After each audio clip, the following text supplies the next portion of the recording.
नमस्कार दोस्तों, स्वागत है आप सभी का एक बार फिर से हमारे YouTube चैनल धार्मिक शास्त्र में। दोस्तों, क्या आपको पता है कि महाभारत के युद्ध में अगर अभिमन्यु की मृत्यु न होती तो पांडव महाभारत का युद्ध कभी नहीं जीत पाते। जी हां दोस्तों, यह बिल्कुल सत्य बात है कि अगर महाभारत के युद्ध में अभिमन्यु की मृत्यु न होती तो पांडव महाभारत का युद्ध कभी नहीं जीत पाते। अर्जुन के लिए दानवीर कर्ण, गुरु द्रोणाचार्य, भीष्म पितामह और जयदत्त जैसे योद्धाओं को मारना क्या इतना आसान था? जी नहीं दोस्तों, यह योद्धा भी किसी से कम नहीं थे। गुरु द्रोणाचार्य जो स्वयं अर्जुन के गुरु थे, अर्जुन को धनुर्विद्या गुरु द्रोणाचार्य ने ही सिखाई थी। तो क्या एक शिष्य का गुरु को मार पाना संभव था? क्या दानवीर कर्ण और भीष्म पितामह जैसे महाबलशाली योद्धाओं को मार पाना इतना आसान था? नहीं। तो फिर पांडव इन सभी योद्धाओं को मारने में सफल कैसे हुए? अभिमन्यु की मृत्यु के पीछे क्या रहस्य है?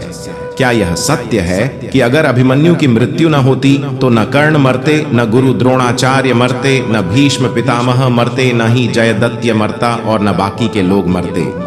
क्या है पांडवों की जीत का असली कारण, चलिए जानते हैं। लेकिन इससे पहले मेरी आपसे एक छोटी सी प्रार्थना है कि अगर आप भी एक सच्चे शिव भक्त हैं तो इस वीडियो को एक लाइक करके अपने दोस्तों में शेयर जरूर कर दें। और अभी तक आपने हमारे चैनल को सब्सक्राइब नहीं किया है तो हमारे चैनल को सब्सक्राइब करके बेल आइकन को भी प्रेस कर दें ताकि ऐसी ही ज्ञानवर्धक जानकारी आप तक पहुंचती रहे। दोस्तों, भगवान श्री कृष्ण को यह पहले से पता था कि महाभारत के 13वें दिन अभिमन्यु की मृत्यु होगी और उन्हें यह भी भली भांति पता था कि अभिमन्यु चक्रव्यूह को तोड़ना तो जानते हैं लेकिन उससे बाहर निकलना नहीं जानते। इसके बावजूद भी श्री कृष्ण ने अभिमन्यु को चक्रव्यूह को तोड़ने की अनुमति दे दी। दरअसल भगवान श्री कृष्ण चाहते थे कि कौरव युद्ध के नियम तोड़ दें। अभिमन्यु व्यूह के 6 चरणों को भेदते हुए अंदर घुस जाते हैं। उनके पीछे पांडव सेना भी थी, लेकिन अभिमन्यु के चक्रव्यूह में घुसने के बाद जयदत्त ने चक्रव्यूह के पहले द्वार को और भी मजबूती से बंद कर दिया, क्योंकि जयदत्त को भगवान शिव से यह वरदान प्राप्त था कि एक दिन वह अर्जुन को छोड़कर सभी पांडवों पर भारी पड़ेंगे।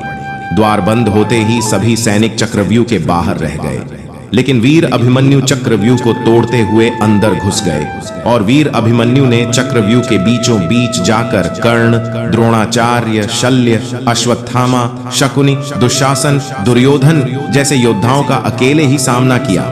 आखिर में इन सभी योद्धाओं ने युद्ध का नियम तोड़कर अभिमन्यु का वध कर दिया। महाभारत के युद्ध का नियम था कि एक वीर के साथ एक ही वीर युद्ध करेगा। एक योद्धा के साथ 2 योद्धा युद्ध नहीं कर सकते। रथ वाला रथ वाले से, हाथी वाला हाथी वाले से और पैदल पैदल से ही युद्ध करेगा तथा भय से भागते हुए या शरण में आए लोगों पर अस्त्र शस्त्र का प्रहार नहीं किया जाएगा।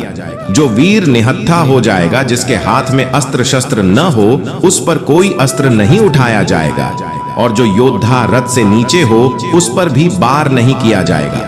लेकिन अभिमन्यु के साथ 7 योद्धाओं ने एक साथ युद्ध किया। जो भी युद्ध के नियम थे वह सारे नियम कौरवों ने तोड़ दिए। अभिमन्यु निहत्था था, रथ से नीचे था, फिर भी कौरवों ने उस पर वार किया। और जब कौरवों ने धर्म का उल्लंघन किया, युद्ध के नियमों को तोड़ा, तो फिर क्या हुआ? जब एक ओर से नियम तोड़ा गया तो दूसरी ओर से भी नियम को टूटना ही था।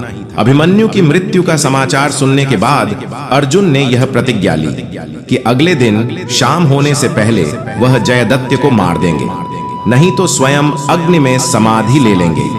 और फिर अगले दिन घमासान युद्ध हुआ। कौरव दिन भर जयदत्त को छुपाने में कामयाब रहे, लेकिन जैसे ही शाम होने को आई तो श्री कृष्ण ने अपनी माया से सूरज को छुपा दिया।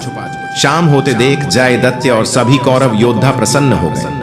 तभी जयदत्त अर्जुन के सामने आया और हंसने लगा। तब श्री कृष्ण ने एक बार फिर से माया दिखाई और सूरज पर से बादल हटा दिए। यह देखकर सभी हैरान रह गए। तभी श्री कृष्ण के कहने पर अर्जुन ने तीर चलाकर जयदत्त का मस्तक काट दिया। यह मस्तक हवा में उड़ते हुए सीधे जयद्रथ के पिता वृद्ध क्षत्र की गोद में जाकर गिरा। वृद्ध क्षत्र इस समय आंखें बंद कर तपस्या में लीन थे। उन्होंने आंखें खोलते ही अचानक जैसे ही एक मस्तक अपनी गोद में पड़ा देखा तो वो घबरा गए और बिना कुछ सोचे समझे उस मस्तिष्क को नीचे गिरा दिया। इस प्रकार उनके मस्तिष्क में विस्फोट हुआ और वे भी मारे गए, क्योंकि जयदत्य को अपने पिता से यह वरदान प्राप्त था कि जो भी उसका सर जमीन पर गिराएगा उसके सिर में विस्फोट होगा और उसके सिर के हजारों टुकड़े हो जाएंगे। लेकिन अर्जुन को यह गुप्त वरदान पहले से ही पता था, इसीलिए उन्होंने ऐसा बाण चलाया कि उसका सर उसके ही पिता की गोद में जाकर गिरा। भीष्म पितामह कैसे मरे?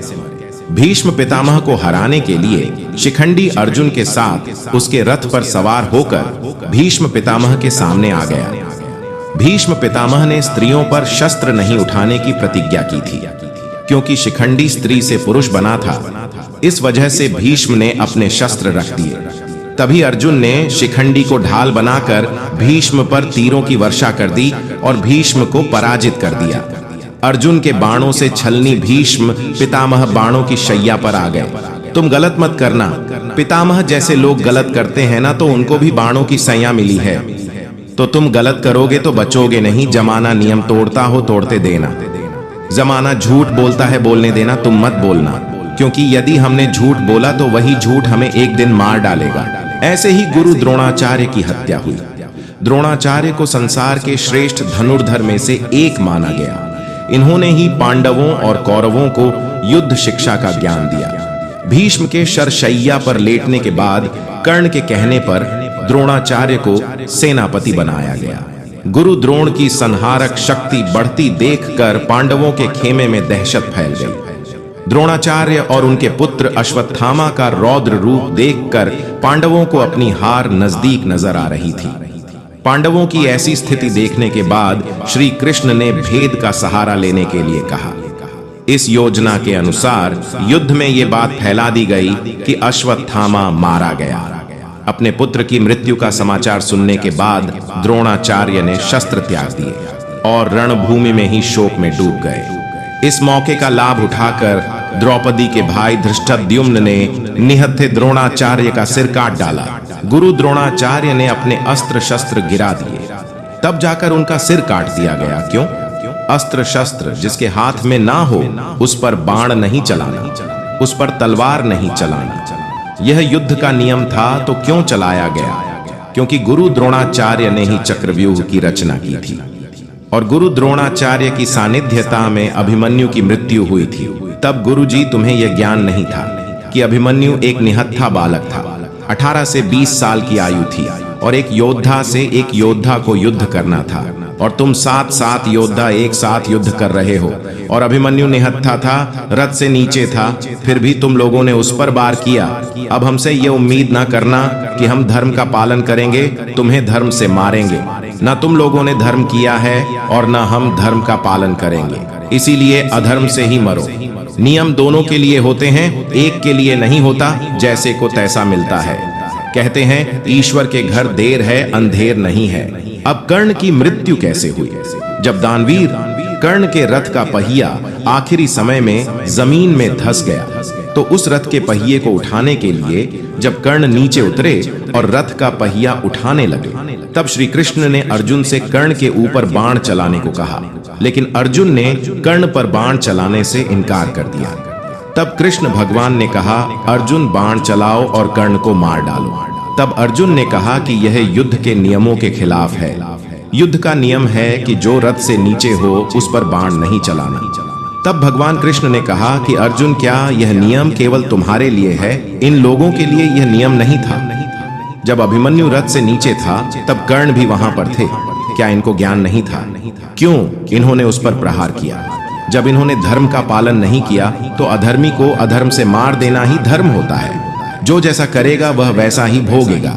अगर तुम धर्म का पालन नहीं करोगे तो हमसे अपेक्षा ना रखना, हमसे उम्मीद ना रखना कि हम धर्म का पालन करेंगे। इसलिए धर्म सबके लिए होता है। यदि तुम धर्म का पालन करोगे तो तुम्हारे साथ भी धर्म का पालन होगा, और तुम धर्म का उल्लंघन कर दोगे तो यह मत अपेक्षा रखना कि सामने वाला जो कर रहा है वह धर्म नहीं है। इसीलिए हे अर्जुन, अधर्मी को अधर्म से मारना ही धर्म है। श्री कृष्ण की बात सुनकर अर्जुन ने कर्ण पर बाण चला दिया और कर्ण की हत्या कर दी। तुम गलत मत करना पितामह, जैसे लोग गलत करते हैं ना, तो उनको भी बाणों की सैया मिली है, तो तुम गलत करोगे तो बचोगे नहीं। जमाना नियम तोड़ता हो तोड़ते देना, जमाना झूठ बोलता है बोलने देना। तुम मत बोलना, क्योंकि यदि हमने झूठ बोला तो वही झूठ हमें एक दिन मार डालेगा। गुरु द्रोणाचार्य के उस निर्णय ने मर्यादा के उल्लंघन करने से उनकी मृत्यु हो गई। दानवीर कर्ण भी उसमें सम्मिलित है। और तो ठीक है, दुर्योधन कैसे मरा? दुर्योधन की जांघ पर गदा का प्रहार किया था भीम ने, जबकि युद्ध का नियम था कि गदा जंघा पर नहीं मारी जाती है, जांघ पर गदा नहीं मारी जाती। गदा युद्ध के नियम पहले सिखाए जाते हैं कि युद्ध में गदा जांघ पर नहीं मारना, पर भीम भैया ने जांघ पर मारा तो भीम भैया तुम अधर्म नहीं कर रहे हो? यह प्रश्न किया था बलराम जी ने। बलराम जी के चेला थे ये भीम और दुर्योधन। इन दोनों को गदा युद्ध बलराम जी ने सिखाया था। बलराम जी आ गए, भीम तुम गलत कर रहे हो। क्यों गलत कर रहे हो? इसे जांघ पर क्यों मार रहे हो? गदा को जांघ पर मारना युद्ध के नियम के खिलाफ है। ये युद्ध का नियम नहीं है। तुम युद्ध का नियम तोड़ रहे हो, गलत कर रहे हो, पाप कर रहे हो। तब भगवान श्री कृष्ण मुस्कुराते हुए आए। वाह दाऊ भैया, आज बड़ा धर्म का पाठ पढ़ा रहे हो कि गदा युद्ध में जांघ पर गदा नहीं मारी जाती। लेकिन जब यह अपनी भौजाई को जांघ पर बैठने के लिए बुला रहा था, जब यह द्रौपदी की साड़ी खिंचवा रहा था, तब आप कहां थे? तब इसे धर्म का पाठ नहीं पढ़ाया, और अब धर्म का पाठ पढ़ाने आ गए। धर्म का पाठ उन्हीं के लिए है जो सदा धर्म के मार्ग पर चलते हैं, और जो अधर्मी होता है उसे तो अधर्म से मार देना ही धर्म होता है। यही नीति है। कहां थे आप जब भरी सभा में द्रौपदी को यह कह रहा था कि मेरी जांघ पर आकर बैठ जाओ? यही तो था दुर्योधन, इसी ने बोला था कि मेरी जांघ पर आकर बैठ जाओ। तब बलराम भैया आप कहां थे? और जब अभिमन्यु जैसे निहत्थे बालक पर 7-7 लोगों ने एक साथ वार किया, तब दाऊ भैया आप कहां थे? तब इन्हें युद्ध के नियमों के बारे में नहीं बताया, तब इन्हें धर्म का पाठ नहीं पढ़ाया। यह सुनकर बलराम भैया अपना सर नीचे करके चले गए। नियम यदि है तो सिर्फ हमारे लिए है, ऐसा नहीं है तुम्हारे लिए भी है।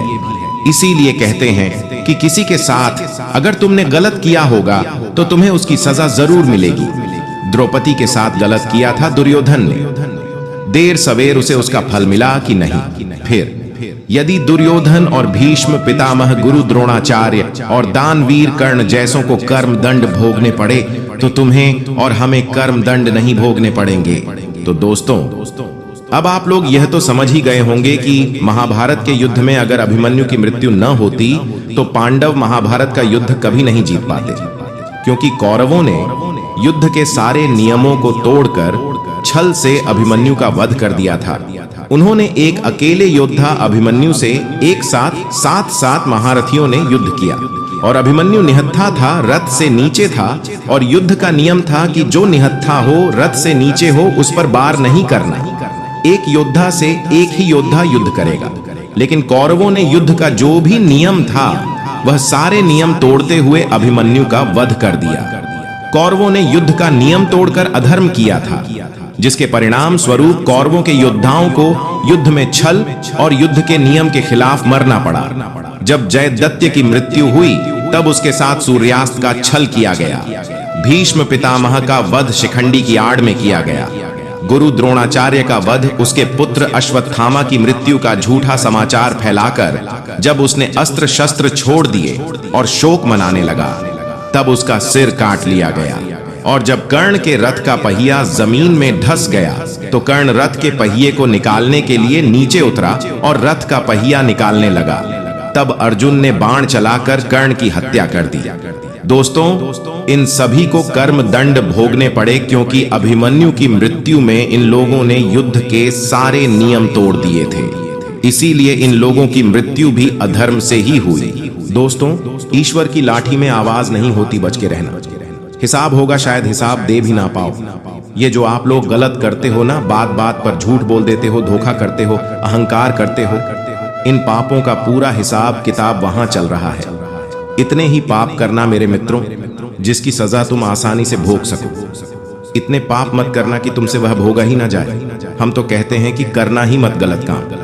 तो दोस्तों, इसी के साथ आज की वीडियो में बस इतना ही। अगर आपको हमारे द्वारा दी गई जानकारी पसंद आई हो तो इस वीडियो को एक लाइक करके अपने दोस्तों के साथ शेयर अवश्य करें। और अभी तक आपने हमारे चैनल को सब्सक्राइब नहीं किया है तो हमारे चैनल को सब्सक्राइब करके बेल आइकन को प्रेस कर दें, ताकि ऐसी ही ज्ञानवर्धक जानकारी आप तक पहुंचती रहे। और कमेंट में जय श्री कृष्णा राधे राधे लिखना ना भूलिएगा।